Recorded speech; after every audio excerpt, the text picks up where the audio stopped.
Midwest Guys presents Gotham Watch. Yay, Gotham! Tell Sal it's over. The guns are bought. The killing room is waiting. He doesn't know it, but he's a dead man. On second thought, I'll tell him myself. Hello, everybody, and welcome back to Four Midwest Guys Presents Gotham Watch. Today we'll be reviewing A Legion of Horribles. With me today is Mr. Brian Eichenbauer. What's up, what's up? What's going on, B? Not much. And my brother Aaron's back. Hey, how's it going, man? How's it going, dude? Welcome back. Yeah. Hey, you got your sleep in. Yeah. Took a nice nap. 2 weeks in a row. Yeah. 2-week nap. The magic of podcasting. I think that's the magic of, a nice nap.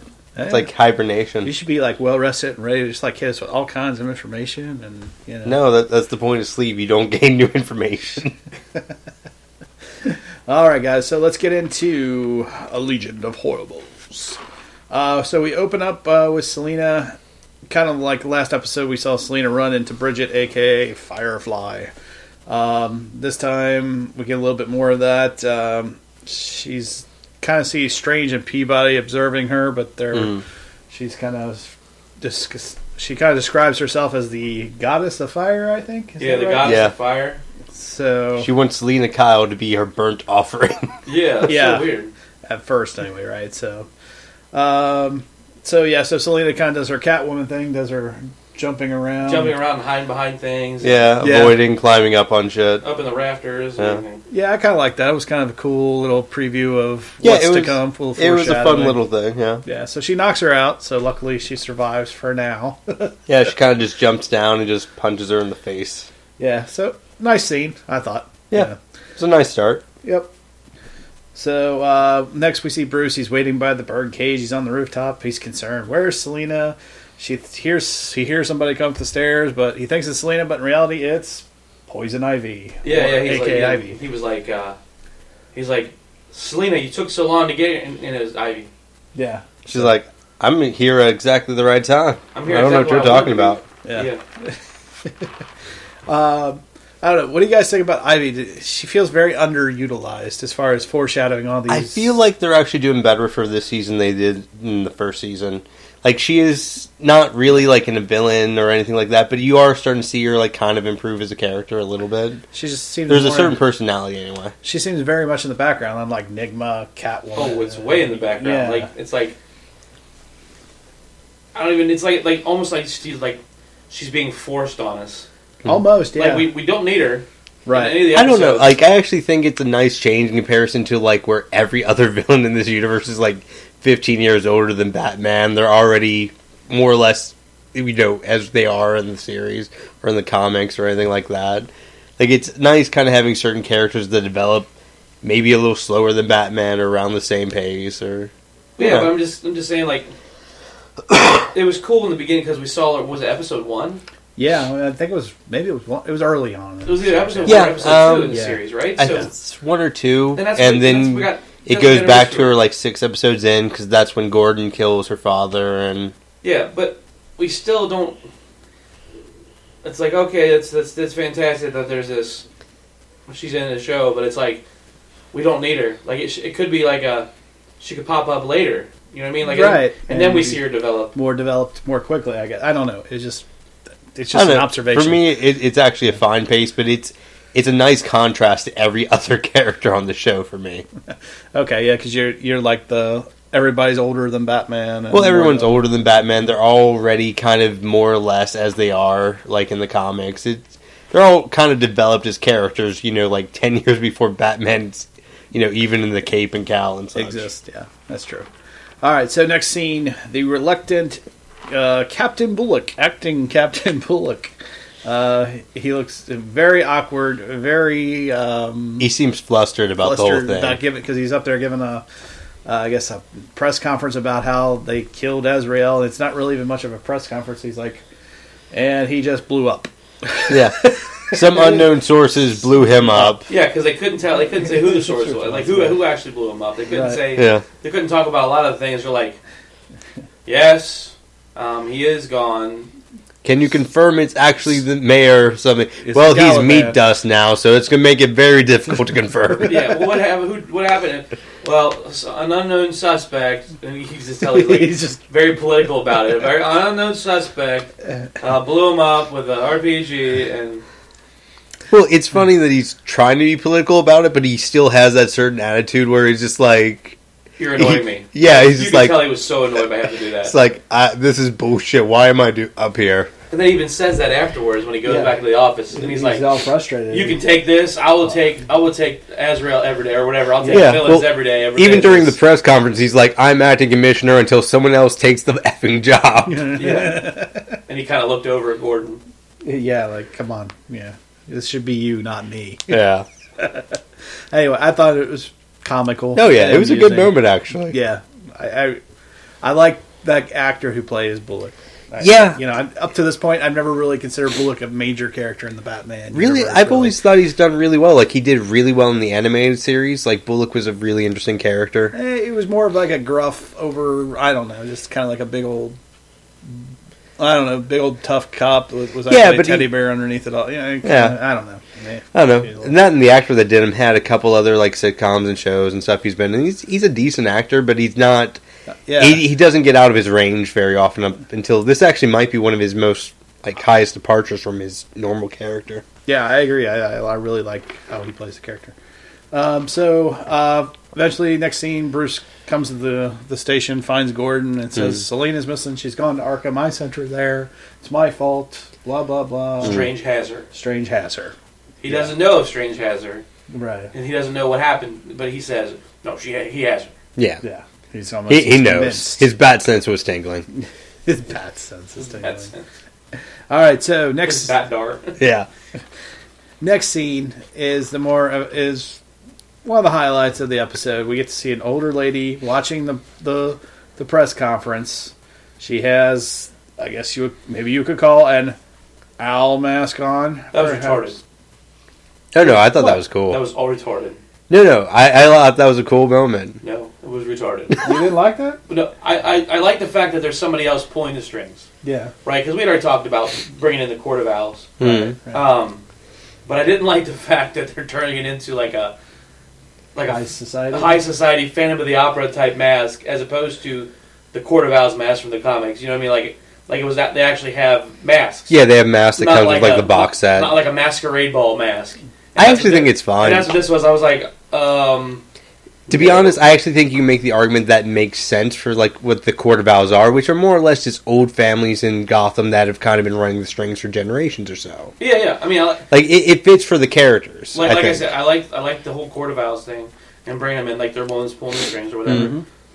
I just didn't care for the masquerade ball mask. You just don't like how they're... Yeah. Don't get me wrong, like, I enjoy the Court of Owls mask from, like, the actual New 52 comic run, but I think this works fine for the more high society cats, and it's not like we're going to have the same Court of Owls storyline from the Well, comic anyway, so... I'll tell you what I like the idea that it's... What is the one thing that the rich and the powerful want? They want to continue to be rich and powerful forever. Yeah. So what's the Yeah, one thing like- they're going to seek? Immortality. of Yeah, course, for you me, know. like, the Court of Owls being here and trying to have, like, Strange, like, resurrect people from the dead, like, it kind of gives a lot of constructs, or a lot of, it works for Strange's character. It gives him motive and gives reason. He's not just sending out crazy people shits and giggles. Yeah.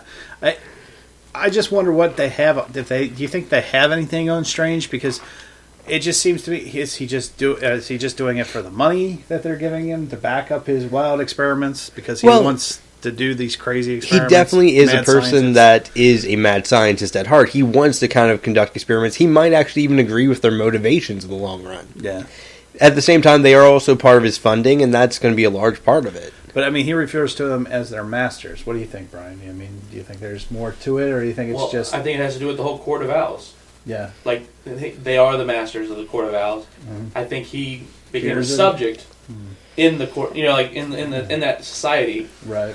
He's a subject working for them. He gets funded, and he's trying to, keep his leaders or masters or whatever alive. And because they said, your thing, you're not even making any headway. what's the point of bringing them back from the dead if they can't remember anything? Right, you're releasing all these people into the wild. And then he said, "Oh no, we do have one." Right, and we'll get to She that. awoken this morning. Yeah, that sort of thing.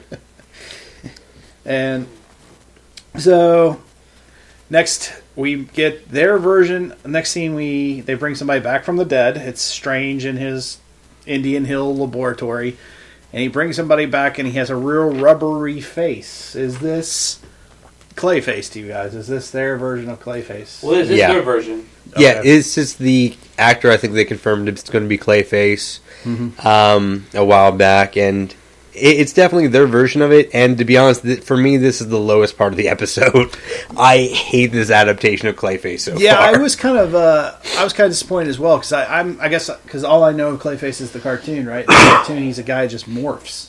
But this guy just he has he's to have definitely like an experimented thing. He has to have this mask on him in order to change faces. We get into that later, but I don't know.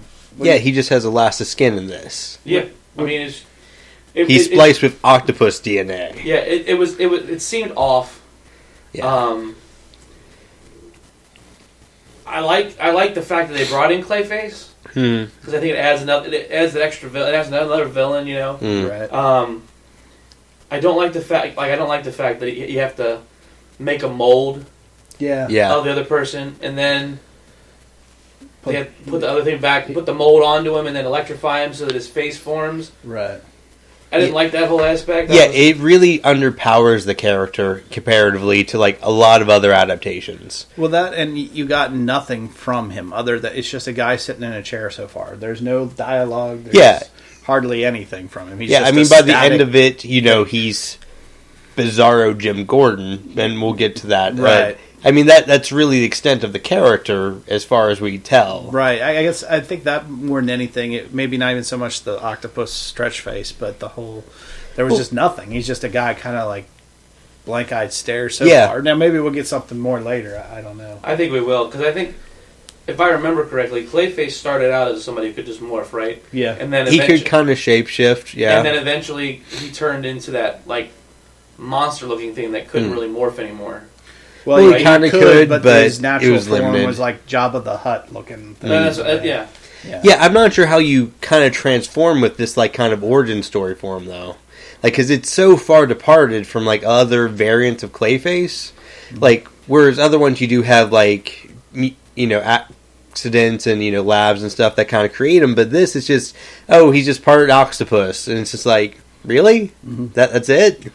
He's part fucking octopus. And not to move on from it, but the other thing we do find out is that he's like the 7th guy in the last 12 hours that they're bringing back. So they're moving at a rapid pace. Yeah, and apparently he's splicing DNA quickly with other organisms. I think it's because the Court of Owls gave him a deadline. Yeah. And so now that he knew that he could do it one time, now he's doing it to everybody, trying to... Well, that and he seems like he's really enjoying the process. Well, yeah. Very much so, yeah. Like, he's like, I'm going to bring them back from the dead, then I get to give them their own persona. Well, he's like, I'm going to give him this DNA. He's now splicing DNA. Yeah. And he's throwing other stuff in. Unlike Gallivant, I don't think he spliced any DNA. He just reanimated. Yeah, he was just trying to reanimate, see what happens, and now he's just like, I can do this? Let's keep going. Yeah, he's just like a kid in a candy store, yeah. Yeah, he's uber excited. Yeah, because he's essentially creating his own story, his own characters for his. And he likes making very extravagant characters. Firefly becomes a fire goddess.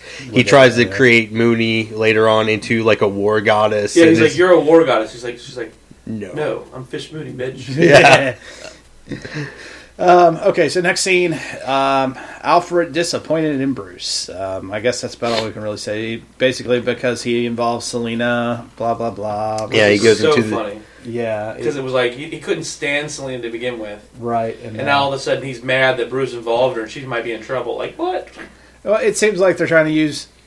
I like the idea of having Alfred as more of a militant Alfred rather than the moral guiding Alfred that we've got right now. I don't know. He's gotten his butt kicked a couple times now. Well, I mean, he's gotten stabbed in the hospital so many times. I know, right? It's like for a while there, it was kind of the joke kind is of like every other week, Alfred's back in the hospital. Well, it was kind of cool at first. He was teaching him how to box, and he was this ex-Marine, ex-Special Forces guy, and I thought, okay, this is going to be kind of cool, and I don't know. I just don't kind of like where they're taking him right now. It's taken on more of a parental role than you expected. Well, not just so. I'd rather them keep that and keep him being somewhat of an old man badass. But now he's constantly looking for help. He's out of his element. Almost. Yeah. I don't know. So next big scene, Fish Mooney, the revival. So before they wake her up, he says they've spliced her DNA with cuttlefish DNA, and he's going to increase the voltage. And they're like, that might kill her. He's like, she's already dead. Can't do any more. 200% or something, right? Yeah, it's 200%. And the other guy's like, that's the equivalent of getting struck by lightning. Which apparently is just the magic word in the DC universe. And all of a sudden they're like, Shazam! What's that? Can she move super fast? Nope. Nope. Not too much. So we'll get back to the reanimation, but there's a little preview. You see her just kind of laying there, and all of a sudden you see her convulsing. Yeah. So, all right, moves on. Next, we get Nigma. As if Will Smith was shaking her, saying, "Why did you take this part? Why did you take this part?" It'd be kind of cool if he showed up someday, even if it's just a small part. Anyway, Nigma with, I guess, was it Mr. Stark, or he was just a cannibal, like this monster, big, huge dude? I think it was Stark or something like that. Yeah, it was just a one-off cannibalistic character. he's like inches away, or Nigma's just in the corner of the room where he can't get him, screaming and hollering, and he's like, "I'm hungry. I'm gonna eat you." I was like, okay. It was a weird little part, yeah. And he's trying to negotiate with Peabody this whole time. He's like, well, ask him this for me, and blah, blah, blah. And the whole time he's going back. Yeah, he's just like, screaming in lines. Gordon's going to come. They've come like 3 times in the last week. Right. They're going to find your basement. What'd you think, Brian? Was that a monster they created? I think that was just a guy. Well, he had really big sharp teeth. Yeah, at first I thought he was, but I think he was just a regular guy in Arkham, I guess. Well, I don't think they keep like the people they've experimented and put them back up in Arkham. Well, I don't know, just because I was looking at his teeth and they looked long and sharp. Yeah, he probably filed them down. Yeah. Well, no, like they looked long and sharp, not like just filed down. It was like. He kind of looked like a badger. The prosthetics then looked like a badger or a gopher, like he could just. Yeah. Yeah, I mean that's what I was just trying to figure it out. So I don't know. So back to Alfred and Bruce. He talks to him about responsibility. The Thomas Waynes. He mentions that he'll see Bullock. They'll be back within the hour or whatever, right? Yeah. Yeah, something like if you're not back in the hour, I'll go to Bullock. I'll go to Bullock. Blah blah blah. Fish is the first patient to retain her memory, so she's brought back to life, and this is where we get the I'm Fish Mooney bitch. I'm Fish Mooney bitch. But he's trying to tell her at first, you're a war goddess. Well, he's like, do you remember this? Do you remember who you are, who it was? And she's just silent. He's like, okay, since you don't remember, I'm going to enjoy this game a bit longer. You're a war goddess, and you're Arcadia or some stupid shit like that. And yeah, he's like reading from and she's just like, are you stupid? No. Well, she just goes, no, and then she goes, that's where she drops the line. Right? Fish Mooney, yeah, Fish Mooney bitch. So Strange he's obviously caught off guard by this, because this is the first one, that she's retained her memory. So he's, breakthrough. Yeah, well, not just that, but he seems almost disappointed that he didn't get to play God for a second. Yeah, he wanted to create like this whole persona thing. He's like, oh, that was such a good one too. Well, yeah, because she's in that crazy outfit too. Yeah. So they talk about how could this have happened, and he goes, well, it could have been the cuttlefish DNA. Strange is talking to Peabody at this point. And he says, well, it could be the DNA, it could have been the increased voltage, could have been the contaminants in the water that she was in the river she was found pulled out of, abnormal brain function, blah blah blah. So basically they're going back and forth. Well, what was it, so we can repeat it? And he's like, well, I'm not sure yet, blah blah blah. But it was kind of interesting just because he's already starting to narrow down like the possibilities of like what possibly could have been. Well, sure, like the extra feature there, because he wants to be able to create the immortality formula, right? Strange does end up accepting Nigma's offer. I guess he was impressed because he was able to find the basement. Yeah, he seems a little amused and impressed. Like, well, Nigma was able to find the basement, and he's right about Gordon coming back. We might as well take him up on his offer. And yeah. I thought that was a fun little moment. Yeah, it's kind of him accepting, okay, maybe this guy's got something to offer us. Mm-hmm. Oh, he just seemed almost amused by Nigma's actions, and it was a funny little bit. Mm-hmm. So Bruce and Fox, they come up with this big plan that they're going to go in, they're going to infiltrate Arkham by Bruce asking for a tour because he's a big donor to Arkham, and that they're going to smuggle in Jim Gordon. So that's their big... That, and they're going to... Yeah, it was all four of them, right? It was Gordon, Alfred, Fox, and Bruce, all in Bruce's mansion. Right. Alfred wasn't really contributing that heavily to the planning, but he was there. No, he was there as the fail-safe, like, if I don't hear back from you within an hour, then I'm going to... And they have, like, Fox made, like, a miniature Geiger counter, and they have this theory that there must be some form of radiation, like, within the basement for a power supply or something. Right. Plutonium rods or whatever they said. Yeah. Now, what I thought was really funny when this whole thing goes down, talking about, the whole plan and everything, that Gordon didn't involve Bullock. Yeah. That is interesting, yeah. Because Alfred went down there and he's like, they're not back yet. And he's like, who's not back? It's like, dude, I've been trying to run this shit all day. What are you talking about? Yeah. So Bruce and they end up at Arkham, and Strange finally is like, "It's a pleasure finally to meet you, Bruce." Blah blah blah, and he says, he's basically Bruce says, "Well, I'll talk to you alone in your office." Mm-hmm. So and Peabody will escort Fox. He's like, my condolences. I didn't realize it's late, but my condolences on your father. And you could tell it just got right under Bruce's skin. But he didn't break a sweat or nothing. He didn't change. No. He was like, well, thank you. Thank you so much. And it was like, ooh, I thought for sure he's going to... And that's what Strange is trying to do, is get him to break. Right, the whole time. But, so you have this battle of the minds going on, and then you have basically Fox and Peabody, and he's got his Geiger counter, and he's going around Gotham. At the same time, they pop the trunk and let out... Gordon, who is dressed as a security guard for Arkham. So he gets in. And he gets in and he uses his old badge. And like, oh, you make sure you replace that today, that sort of thing. Right, yeah. And even though the guard kind of turns around, like, I know what you're doing. Yeah.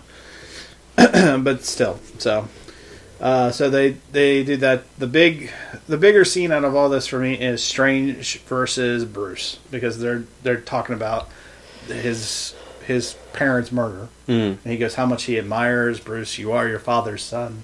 Kind of pumping him up and then attacking him every time. What did you guys think about that whole back and forth scene?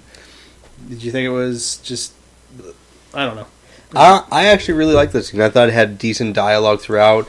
There's a weird form of sincerity from Strange when he's talking, especially as it kind of moves later on and throughout the episode, where he actually does seem to like Bruce. He actually does seem like he misses Thomas Wayne, and there is a certain sort of dynamic where even though they disagree, he does actually seem almost, enjoy the conversation and like how much he resembles Thomas. Yeah, he's missed Thomas. What do you think, Brian? Yeah, that's exactly what I was going to say. You can tell that him and Strange were like Close. Best friends. Yeah, and they argued, but they argued knowing that they were still best friends, and it was more of a competition kind of between the two, it was a friendly competition between the two. Like they'd go back and forth and argue about different things. Yeah, they had their civil disagreements. But I think, and this is my opinion, is that they both were approached by the Court of Owls, and Thomas went on one side of the coin. Right, and he went on the other. And he on the other. Well, either that or they both were, part of the Court of Owls at one point. Well, that's what I'm saying. So and when it came to that morality question, Strange went to one side, Thomas went to the other, and Strange even said, "I was fond of him even till the day he died. He just made a bad decision. I hope you don't make the same bad decision." Yeah, later on it goes into that part where he's trying to convince Bruce, like, hey, your father's acted in a way where he knew what it was going to lead to. Please don't follow him down that same path, because you can see where this is heading to. Yeah, you're turned back now. I think it's exactly. Yeah, he almost says that verbatim. Yeah, so I just thought it was very interesting dynamic to see, and just it reveals the background. And Yeah, it was a much more human side for Strange, which you haven't really seen too heavily in the series. And it just adds the more myth because the connection between him and Thomas, and obviously now Bruce, and that whole dynamic with the parents, father-son relationship, etc. Well, yeah, because up to this point we kind of figured that Strange just turned on him. Yeah. Like, there wasn't really a reason outside of he needed more funding and he was going to get shut down. And it seems, and now it seems like more like it was probably just the Court of Owls ordered it, and that's how it came to that, more so than being his personal decision. Right. What it seems like to me is that the Court of Owls was, here's the direction you're going, right? And Thomas Wayne says, no, that's fine, go that way, but my family won't fund this, so he was going to shut down the funding. That's when he got killed. Right. Yeah. Well, either that or maybe he was attempting to expose the entire Court of Owls. And if, for a secret society, I'm sure that's a large, I don't know taboo. about that, 'cause it never mentioned anything about... Well, I'm just saying that could be exposing something that could go into later. It could be. Yeah, we'll just have to see how deep the rabbit hole goes on that one. But yeah, I just really like that. I like that history. That was good stuff. So real quick, Oh, that also... No, not to cut you off, but that also explains why we saw...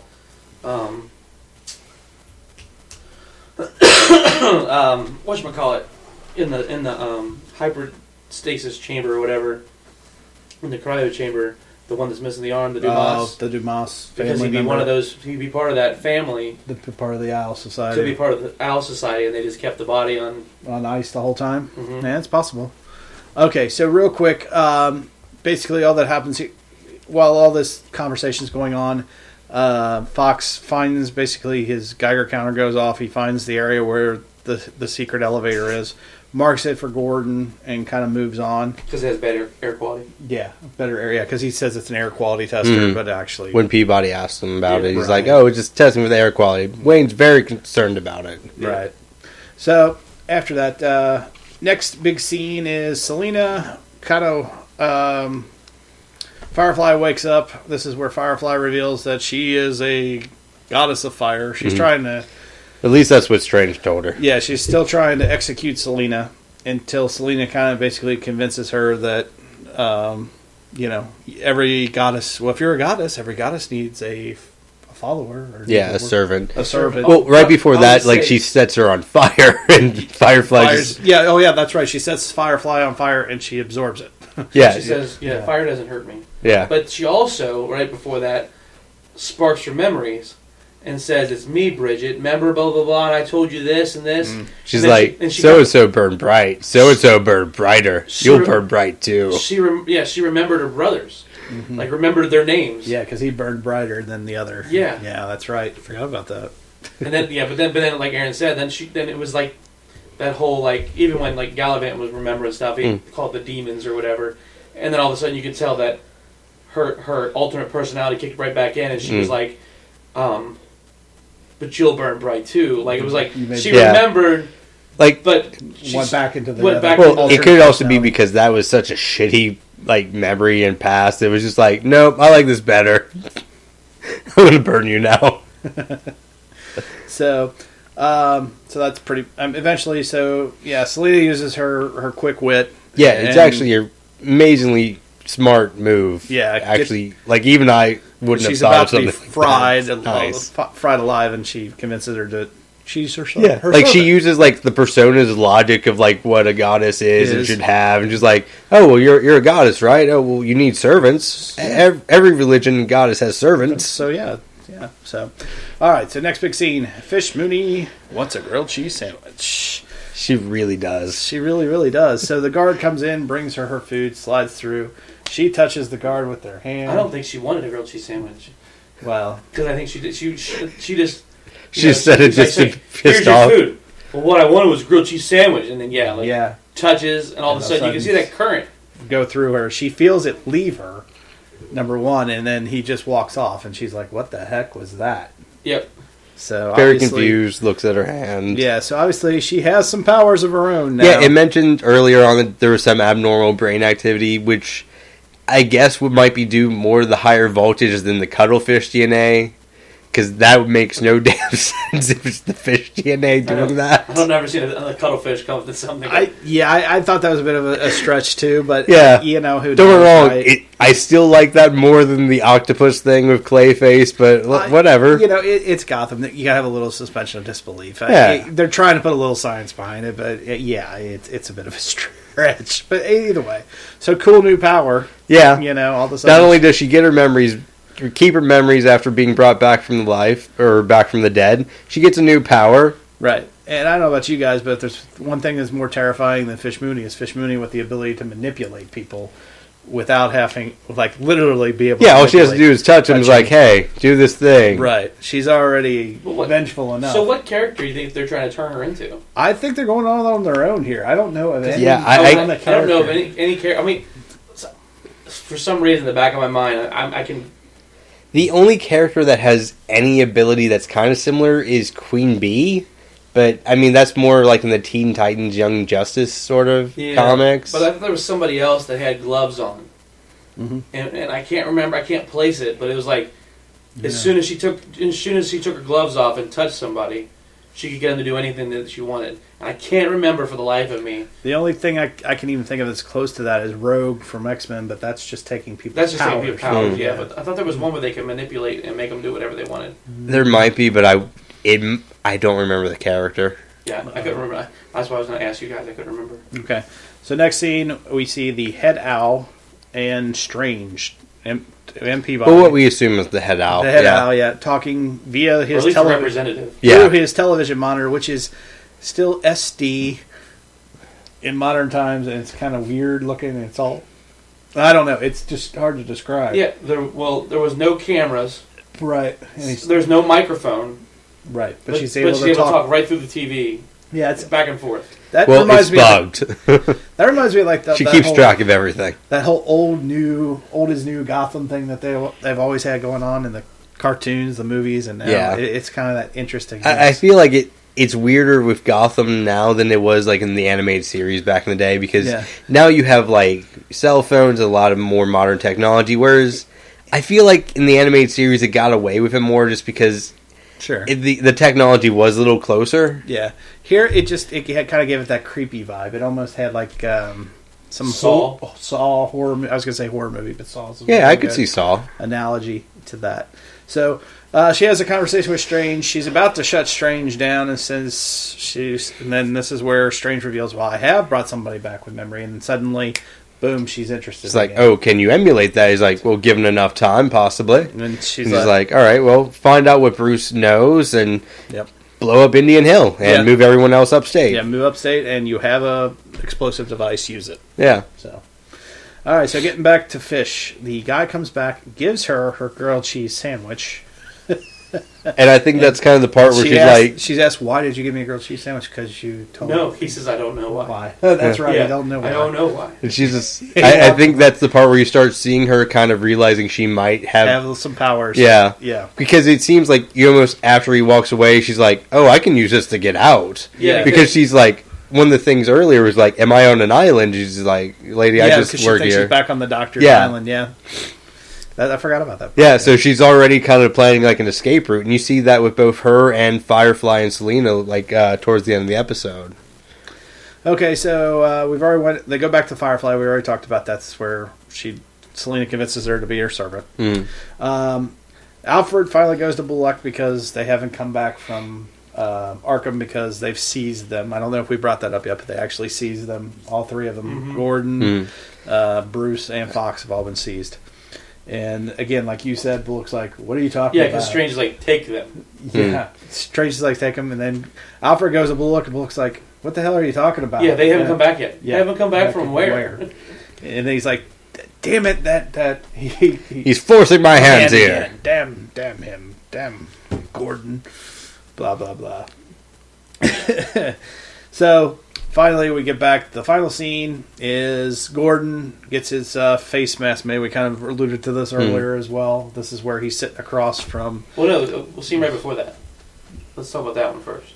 Gas chamber. Oh, the gas, yes. With Nigma and Fox and Bruce. I totally forgot about that. So, Nigma is put in charge of finding out what Bruce knows, and Fox. Eventually, they bring Fox in. He's in this room.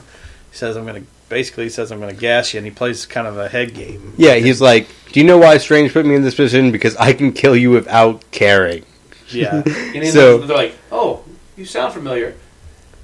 You sound like this." And they guess it right away. Yeah. Right. Fox gets it like very quickly. Like, "You're the guy that framed Gordon." He's like, "You're very clever, Mr. Fox. Yeah. You have 5 minutes before you die." I kind of like it because this is kind of Bruce I don't know, Batman training against a supervillain mind game. And that's what every time, like, you're like looking at it, and for some reason, when we're watching that scene, I fully expected Bruce Yeah. to like pull his coat back and pull out his grappling gun and shoot it straight up. Yeah, you know what I mean? Like, Batarang or something. because they kept panning the scene. Yeah, he was like looking up the ceilings. He was trying to like put a puzzle piece together in this and situation. and that's what I kept waiting for. I was like, that's too fast. But yeah, You're just going to see him like break out like the window to the glass. Like, "You can poison me, but it will also poison you." Your move, Nigma. either way, I thought it was kind of cool just to see him learn mental. He's mentally dealing with a future supervillain. Yeah. Amazing. Well, I mean, Nigma's already mostly there at this point. at this point, he's pretty close. Okay, so getting back, Gordon comes face to face with Clayface. They put this big old huge. Yeah, thing it's over kind him. of a weird looking almost. It almost looks like an Iron Maiden for like the face. Kind of, Well, but I or slash pressure cooker. Yeah. I thought it was a diver's mask at first. Yeah. When they put it on, I was like, "What are they doing?" And then they started pouring the stuff in, like milk. Right. And I'm like, "They're gonna make Gordon the bomb?" I have no idea what's going on, right? I'm like, Right. because they had all electronic gadgets and stuff on. I'm like, "They're gonna make him the bomb?" Yeah. And then they take it off, and I'm like, "Okay." And then they what put just it- happened? Because I thought he would have drank Yeah. Right. you whatever would it think, was. But But no, I guess it was like meant to make like a mold of his face. and then they put it on Clayface, and after he gets pressure cooked with it, Pretty much, yeah. Or electrified. or or whatever. electrified or whatever, he comes out and he looks just like Gordon.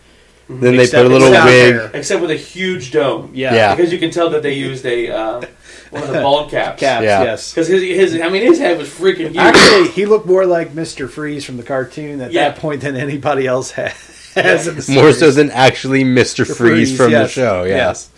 But anyway, But then they put a little wig on him. wig And, on him, and eventually he's able to adjust his voice. well, he somehow. tries to, and it gets Yeah. close. It's and, pretty yeah. close. He still has kind of a gargle when he talks. Yeah, so it almost just sounds like Jim Gordon trying to do the Batman voice a little bit.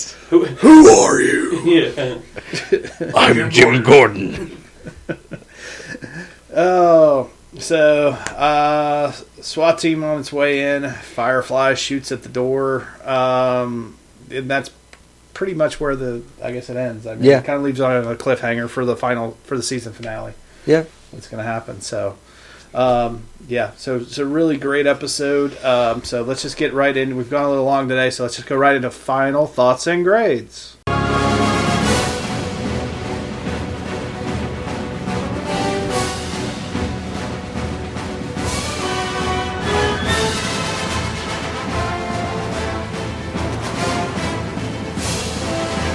All right, Aaron, I'll let you have the honor of the first final thought and grade. I'd probably give it a B+ to an A. I really like the introduction of the Court of Owls. I really always enjoyed that storyline. It really kind of ties them together with Hugo Strange and like his purpose and mission throughout the entire series. Kind of, gives him, a bit more of a backstory with Thomas Wayne as well. Yeah. The one thing that's really killing this episode for me is Clayface. Yeah. I really hate that adaptation of Clayface so Yeah. far. Like, the character might evolve and change as this, in the next season, and hopefully it does, but from where it is now, I can't see that evolution with how the character's set up, and I just really dislike it. Yeah, I'll go off of that. I agree with you. I don't like the idea that he just has a rubber face, because right now you might as well just call him Rubber Face or whatever, because he needs help. He needs help with a machine. He's not completely morphing. Mm-hmm. He has to have this machine in order to change his face and change. Obviously he's still struggling with his voice. So if it is Clayface, as long as it's a very early adaptation, I might be okay with it. So I'm going to give it time to go on that one. Otherwise, I give this episode a fairly solid A. I love the Court of Owls. how they're working that in. I really love the Fish Mooney scenes, and to see her back, I thought she was a great character. It's great to have her back, and now that she has this manipulative person, this ex-mob boss, now have manipulative powers on top of it. Fantastic, love it. I even like the how they use Firefly in this episode, and how they the fire goddess thing. Pretty cool idea. I liked how they used Selina as more as her cat, using her cat women, using her wits as well as jumping around. So that was all cool to see. It was very cool also to see Bruce versus Strange in this. So again, solid A for me. What do you think, Brian? I'm gonna give it a B plus. Okay. You already took all my stuff to talk about. Did I? I'm sorry. No, you're okay. Okay. Like, I agree with you on all the stuff that was good about this episode. I didn't mind the Clayface because I think it's going to be one of those. He's just starting to learn how to do it, and like there's going to be some kind of accident later on that allows him to change more frequently. Like he either gets like electrocuted or something, and then he notices that he can change on his own without the mask. Yeah. So he can use his octopus powers more frequently. Yeah, so I'm not sure. I'm hoping it'll change, because if he has to use that mask all the time, then it's kind of... Yeah, I also want to see some more background on him. Because in the cartoon series, he was an ex-actor, a bad one or a failing one, but still. Yeah, in some variants, he was actually like a friend with Bruce Wayne. Yeah, so, we need some more background, definitely. All right, so where can you find Four Midwest Guys? I'm going to make this real quick. You can find us on iTunes, you can find us on Stitcher, you can find us on just about any app out there, that podcast app. Everything else, just go to google.com, put in the number 4 Midwest Guys. You'll find our YouTube page there, our Facebook page there. You'll find our Twitter account is there as well as our Gmail, even, which is 4midwestguys@gmail.com. Twitter, we're over 1,100 now officially on the main page. Brian, I know you're up well over 2,400 or something. Yeah, something like that. So, and where can people find you, Mr. Inkbone? They can find me at Ankzone, ANKZONE. All right. And thanks for joining us, Brian. Thanks for having me. Aaron, thanks for joining us. Yep, no problem. And for B. Willie saying, see you next time. Same bat channel.